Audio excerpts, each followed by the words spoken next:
Salut à tous, bonjour chers amis, merci d'être là présents. Pour les nouveaux, je vous salue, je vous dis bonjour et soyez les bienvenus. Alors justement, je rappelle tout de suite, pour ne pas perdre de temps ce matin, donc de vous abonner, de liker, partager, mettre un pouce et puis bien sûr activer la clochette pour faire grandir la chaîne et montrer à YouTube que vous aimez cette chaîne et les vidéos que je diffuse chaque jour, ou presque chaque jour.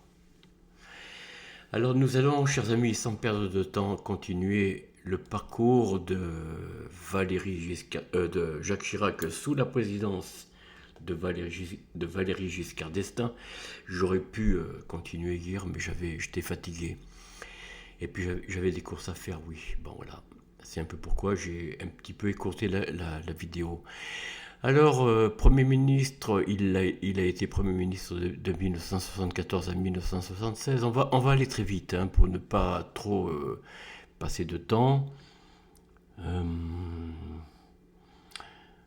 ouais, voilà, oui. Chirac à côté de Ceausescu. Bon, vous connaissez la suite de ce qui s'est passé pour cet homme de dictature communiste. Alors, des relations difficiles avec le président et son propre camp. De toute façon, Jacques Chirac a toujours été un homme de gauche.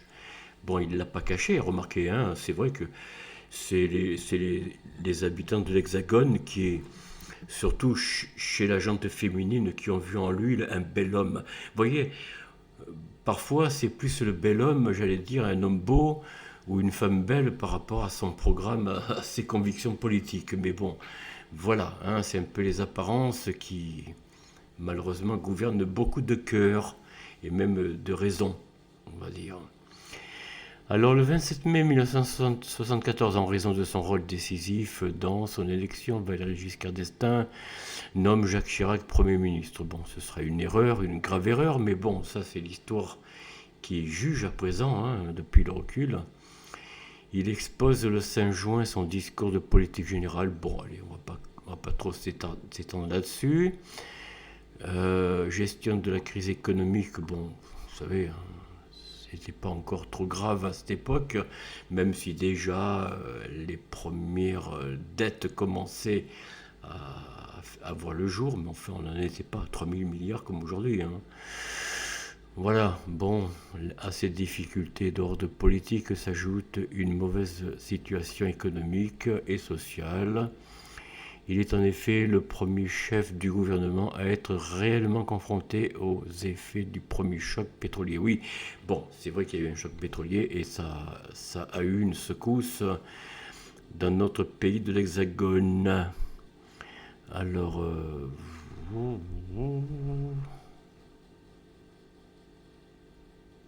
on va continuer, on va pas parler de ça. Jacques Chirac et les gaullistes s'opposent à ce plan, étant favorables à des mesures de relance de l'économie par l'investissement. Le Premier ministre déclare aussi en juillet 1975 le plan de refroidissement a assez duré. Politique industrielle et technologie. Les réacteurs nucléaires, vous savez, ça a été l'époque, la prospérité de nos centrales nucléaires, où nous étions dans l'Hexagone totalement indépendants sur le plan énergétique à travers le monde. On n'avait pas grand-chose à devoir, enfin si, pour le pétrole bien sûr, mais enfin on avait quand même de quoi se chauffer sans avoir besoin de gaz, sans avoir besoin, avec l'énergie atomique, on pouvait largement, les centrales atomiques, pardon, on pouvait largement s'auto-alimenter, vous savez. Bon, il y avait bien sûr les matières premières, c'est du pétrole, de l'essence, pour les voitures, le gasoil et tout ça. Bon, évidemment, il y a quand même eu un besoin énergétique, mais enfin, c'était pas encore. Bon. La politique commerciale offensive du Premier ministre se faisant le défenseur des industries et technologies de l'Hexagone à l'étranger. Le 24 juin 1974, à l'occasion de la visite du Shah d'Iran, voilà, le c'est-à-dire Mohamed Reza Pahlavi. Celui-ci signe pour 20 à 22 milliards de contrats d'armement, l'achat de 5 centrales nucléaires et l'obtention par des entreprises de l'Hexagone de la construction du métro de Téhéran et l'électrification des chemins de fer. Vous voyez, on avait de quoi se suffire. Sur le plan commercial, le Hexagone se portait assez bien. Conflit avec le président de la République, voilà, ça, bon. Le 11 janvier 1976, le président effectue un remaniement ministériel contre l'avis du Premier ministre.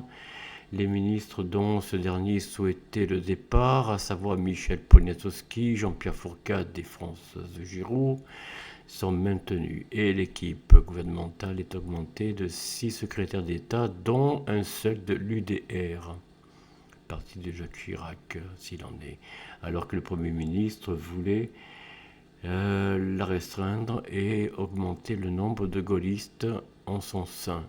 Il dénonce le pouvoir exercé par Valéry Giscard d'Estaing et après la défaite de la droite aux élections cantonales de mars 1976, 9 départements passent alors à gauche. Il demande l'organisation d'élections législatives anticipées au cours desquelles son rôle de coordinateur de la majorité serait reconnu et une refonte complète de l'action gouvernementale, abandon de certaines réformes comme la taxation sur les plus-values et une politique plus axée sur le plan social et la défense des libertés. Oui, le plan social, c'est la politique de gauche, vous voyez, c'est ça. Chirac faisait une politique de gauche en tant que Premier ministre, mais bon, il a été freiné, bien sûr, par Valéry Giscard d'Estaing, mais il a quand même fait passer quelques petites réformettes qui n'ont pas passé inaperçues. Et dont d'ailleurs François Mitterrand recueillera les fruits, hein, et amplifiera bien sûr, puisque François Mitterrand étant socialiste. Qu'est-ce que je raconte là? Ah oui, bon, on parle de Chirac sous le... Oui. Après une rencontre au fort de Brégançon le 6 juin 1976, Jacques Chirac se laisse convaincre par ses collaborateurs, considérant qu'il est devenu l'huissier de la présidence et décide de quitter son poste. Il remet sa lettre de démission au président de la République le 26 juillet 1976, mais il accepte de ne la rendre officielle que le 25 août à 11h40. Il se justifie avec éclat lors d'une conférence de presse tenue à l'hôtel de Matignon le jour de son départ. Je ne dispose pas des moyens que j'estime aujourd'hui nécessaires pour assumer efficacement mes fonctions de Premier ministre, et dans ces conditions, j'ai décidé d'y mettre fin.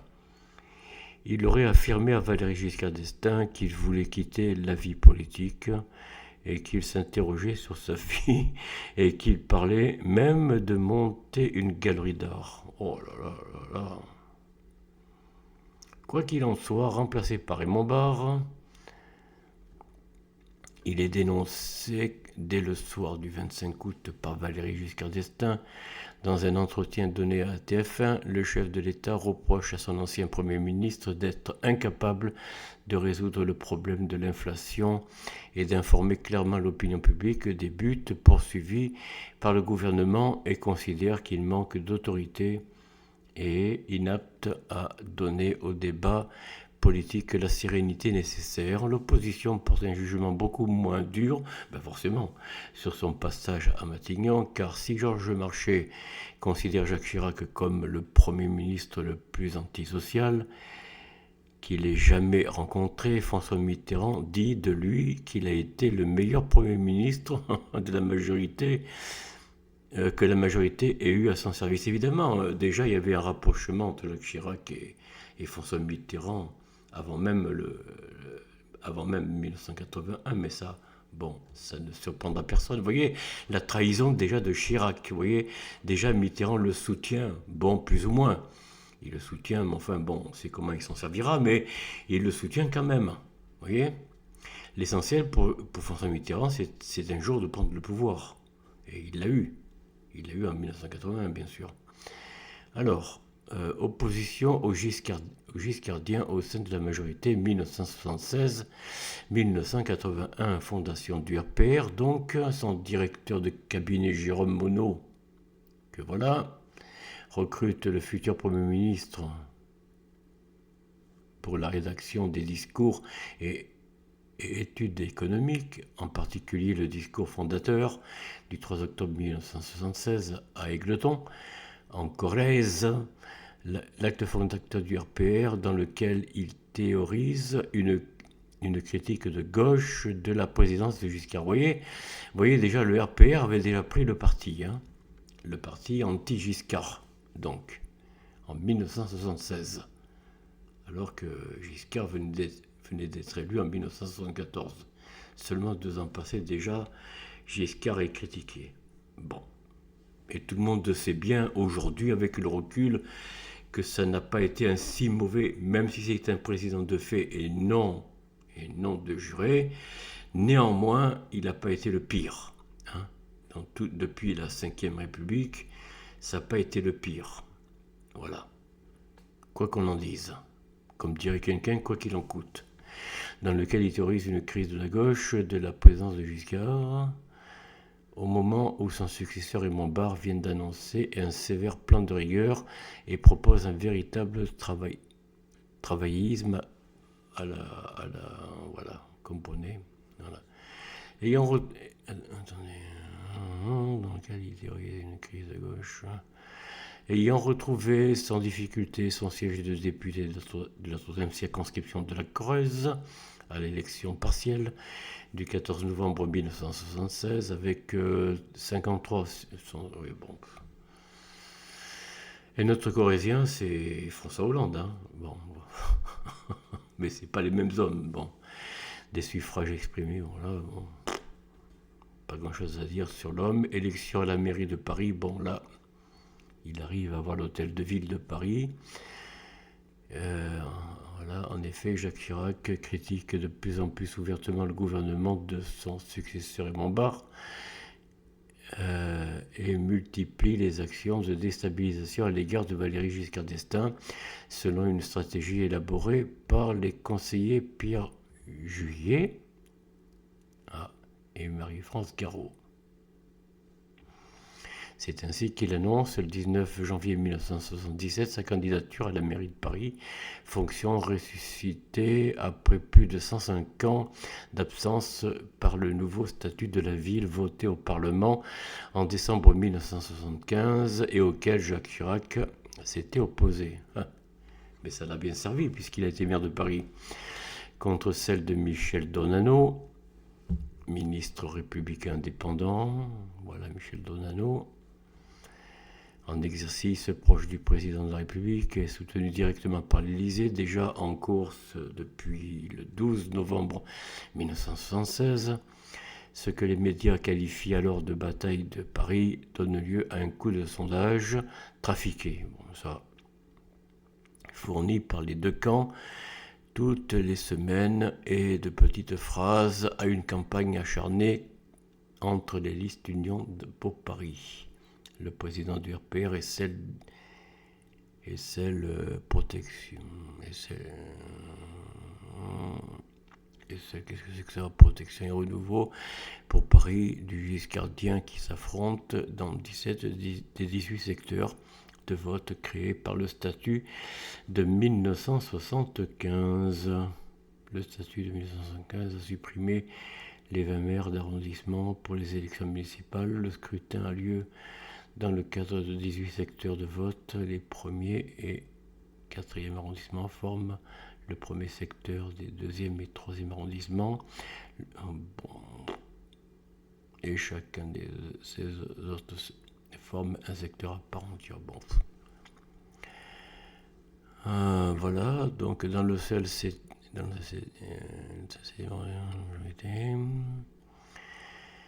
bon, ma foi, mairie de Paris, on va pas dire ce qu'on en pense de Monsieur Chirac. Difficulté à s'imposer au sein de la majorité, bon, ma foi. Charles Pasqua, Yves Guéna, Charles Pasqua, Pierre Juillet et Marie-France Garot, on montre pas les visages d'eux par contre. Hein. C'est dommage. L'appel de Cochin. Le 26 novembre 1978, Jacques Chirac est victime d'un accident sur une route de la Corrèze et est transporté à l'hôpital Cochin à Paris. De là, il lance l'appel de Cochin, écrit par Pierre Juillet et apporté dans sa chambre d'hôtel par Marie-France Garot. Il y dénonce le parti de l'étranger, c'est-à-dire l'UDF, en accusant le parti de Valéry Giscard d'Estaing d'agir au nom de l'Europe et contre les intérêts de l'Hexagone, dont il prépare l'inféodation et consent à l'idée de son abaissement. Bon, remarquez, Jacques Chirac fera pas mieux quand il sera président. Enfin bon. La réaction, bon allez, on continue. Première candidature à l'Élysée, 1981, donc on sait qu'il va échouer contre M. François Mitterrand, bien sûr. Hein. Voilà, on a vu ça déjà avec le parcours de François Mitterrand. Sous la présidence de François Mitterrand, principal dirigeant de l'opposition de droite, 1981-1986, évolution du RPR, bon ben voilà. Hein. Il affirme alors son virage vers le libéralisme économique entamé durant la campagne présidentielle afin de se poser comme le véritable rempart face au social-communisme du gouvernement Mauroy. Ouais, bon, je crois que là, Jacques Chirac a joué avec le feu, mais ça, bon, on savait bien que de toute façon, issu de la gauche communiste, il ne pouvait pas vraiment... Succession de victoires électorales, bon, ma foi, alors que le gaullisme, tout en s'étant imposé comme une force politique de premier ordre sur le plan national, n'avait jamais réussi à percer réellement dans les élections locales, cantonales et municipales.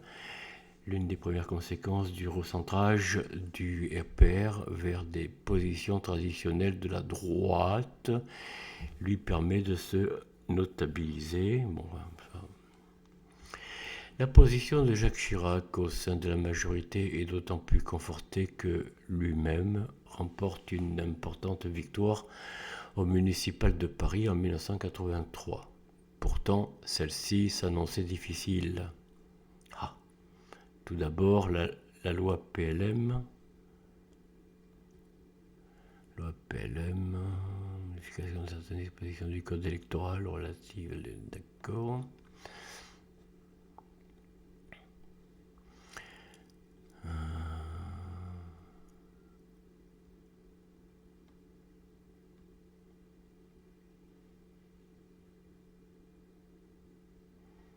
Ouais, c'était un grand chef gabonais, Omar Bongo, oui, effectivement.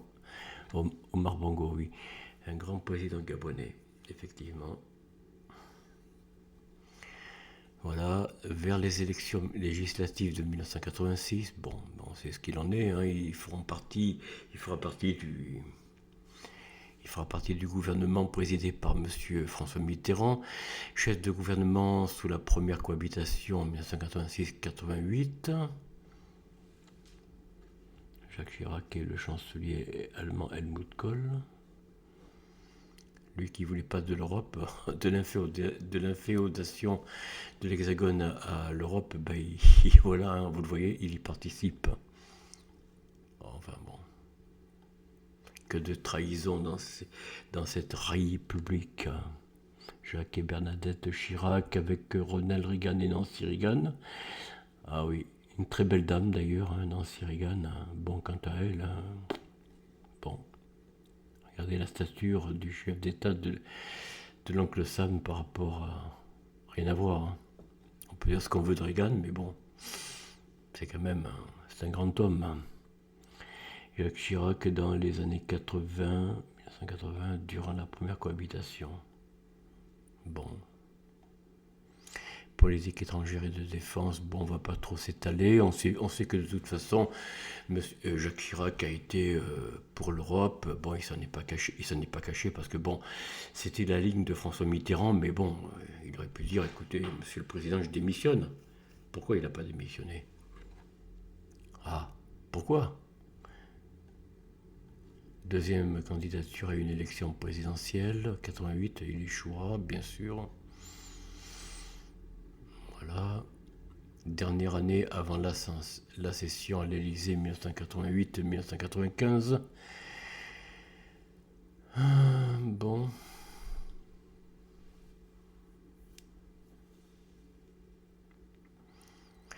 En 1988, Jacques Chirac était encore Premier ministre du gouvernement de François Mitterrand, rappelons-le, hein, bien sûr, chers amis.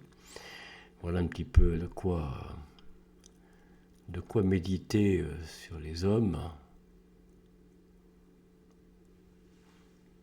Bon.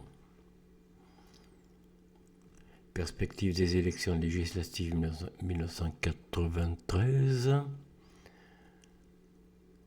Deuxième cohabitation et tension avec Édouard Balladur. Alors justement, qu'est-ce qui s'est passé? Est-ce que c'est lui qui a démissionné ou c'est François Mitterrand qui l'a remercié, qui lui a demandé sa démission? Je crois que c'est François Mitterrand, il me semble.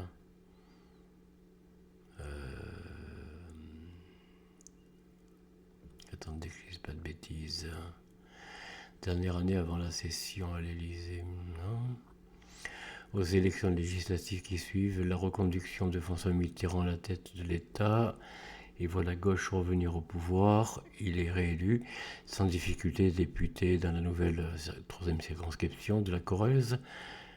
Alors, est-ce qu'il avait démissionné? Au soir du second tour de l'élection, le 8 mai 1988, Jacques Chirac subit une défaite assez importante et n'obtenant que 45,4 voix.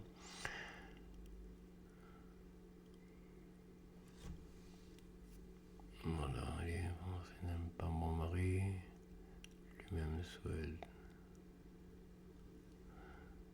Voilà, le 10 mai, Jacques Chirac présente sa démission de son gouvernement et cède l'hôtel de Matignon à Michel Rocard. Alors en fait, c'était quoi? C'était au soir du 10 mai. Ah ben oui, c'est parce que François Mitterrand étant réélu, ben oui, le chef de gouvernement donc propose sa démission, bien sûr.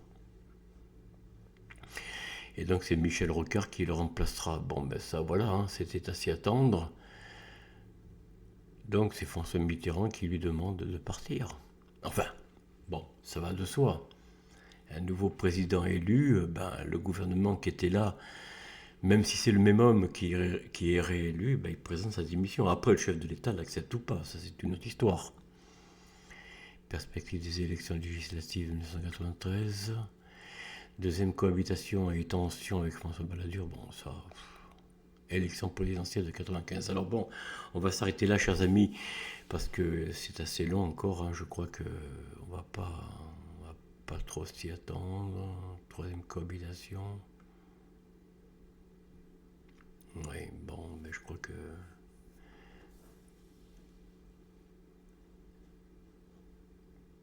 Oui, c'est assez long. Alors bon, écoutez, chers amis, j'ai fait un peu le tour. Bon, j'ai été un peu plus rapide que d'habitude, hein. Je vous en demande pardon parce que voilà, hein.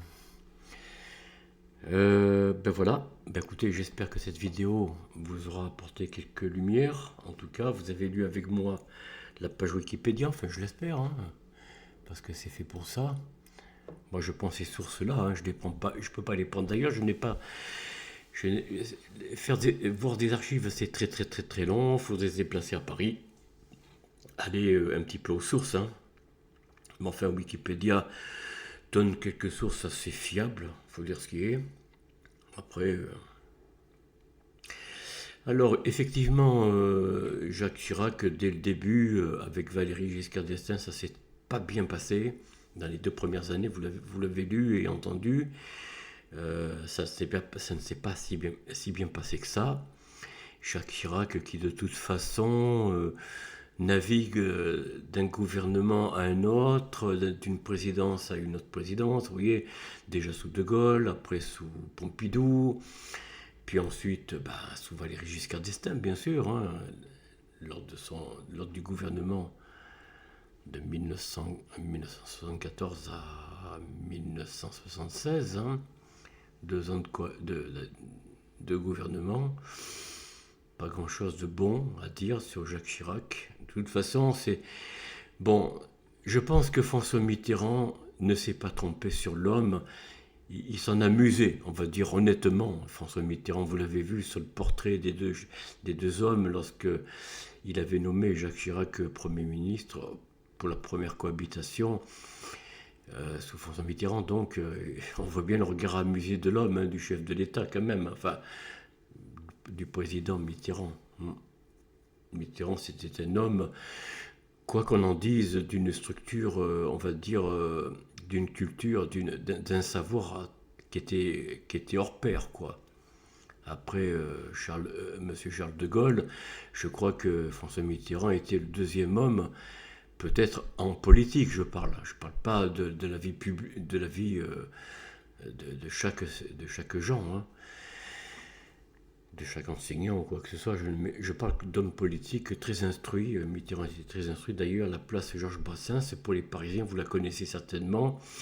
Il puisait des bouquins anciens, très anciens. Moi, je les ai vus. J'ai vu quelques livres. C'était vendu au poids. C'est des livres qui dataient, certaines dataient du 19e siècle. Je ne vous le cache pas. Avec un ancien français, hein, vraiment. Oui, oui, oui. Oui, vous aviez ces livres-là. Je ne sais pas actuellement ce qu'il en est de la place de Georges Brassens, hein, de ces livres, mais moi j'avais vu des livres notamment sur Robespierre dans la collection, alors je ne sais plus la collection, c'était Gallimard je crois, je ne sais plus, mais vraiment dans la collection Gallimard des débuts de Gallimard, vous vous rendez compte, c'était du début du XXe siècle en quelque sorte, hein. Donc c'était des livres très anciens sur Robespierre, et puis sur d'autres gens de l'histoire, quoi, hein. De Danton notamment, et puis voilà.